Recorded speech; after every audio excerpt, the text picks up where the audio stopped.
Curtis, you were raised here on the Hashknife outfit, right? Yes, sir. What shaped your life? And my question is a little further than just, of course, cowboying and all the duties here, but what shaped your life as far as a worldview that you have today? Well, I think in growing up, understanding that we get up early and go to bed tired, which means we've got a good work ethic from the get-go. You know, there was times that I showed signs of laziness, but I had a good influence that reminded me that we didn't live like that. So having that grounded into me early in life, it helped me later on when I got into other things other than ranching. Yeah. So where do you stand today as far as your worldview? Can you give us some sort of a concise, I know that's a tough question, but... if I was to narrow it down to some specific things, yeah. I think if we could narrow our focus, raise the bar, and slow way down, I think if we just look at those simple concepts, I think it would help our country, it would help our government, it would help churches, it would help just people in their individual walks with God, knowing that we don't have to be so busy. Just slow down a little bit and allow His goodness and His arms to come around us and help us through things. It's kind of hard to listen when you're busy, isn't it? Yes, it is. Very hard to listen. Curtis, you know, I met a lady named Tracy Elliott Reap from England, and she stayed in our house doing some film work, and she was talking to me about her project of film, and she said, the Lord laid it on my heart. She just kept saying that. And then she'd act on that. And I don't have a whole lot of doubt that when you acknowledged the Lord in your life, that then things started happening. He laid things on your heart, like you decided to join the Fellowship of Christian Athletes. He led you then into a leadership position. So I don't know about that, but it just seems like to me that's how things get done. Yes, sir. All right, well, we thank you for talking with us today, and the Hashknife outfit's a pretty complex historical place. I love it, so thanks a lot. Thank you. Dougie, we're here at the headquarters of the Hashknife outfit. What about these brands? Could you tell us a little bit about the brands? The Hashknife brand now is in my name, but that was my grandfather's brand. The E7 here to the left of it was one of his brother's brands, and then the quarter circle down here was also one of his brother's brands at one time. Now they're recorded, the Hashknife's in my name, the E7's in one of my daughter's names, and the quarter circle is in my son's name. You served in the military, I believe. Yes, I did. How old were you when you went in? 17. How'd you get in? That's too young, wasn't it? Well, it was, but I was antsy to get in because Camp Luna was in full force with military here at Las Vegas, and I could not go to town without being called a draft dodger. And it worked on me quite a bit, so I joined the Navy. Of course, I went to San Diego for boot camp, and then I went through aerial gunnery school right there at North Island, California. And then this aircraft carrier came in from the Pacific in July of 1944, and I was scheduled to go on board a B-24 as a waist aerial gunner, but they shanghaied 12 of us out of that group and put us on this aircraft carrier.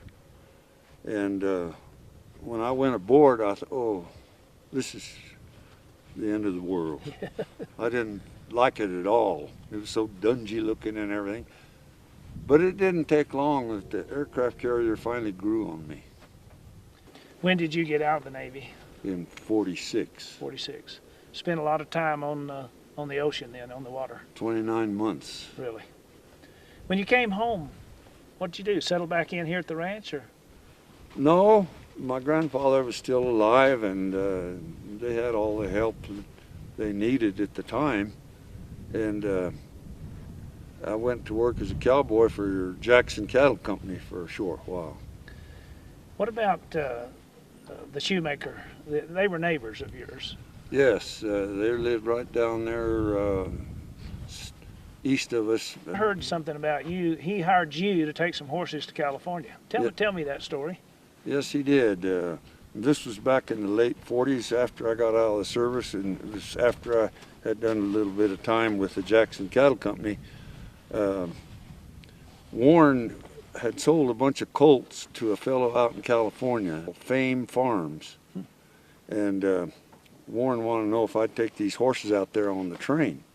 And I said, what do you mean, me take them? He said, well, we'll put you in the car with the horses.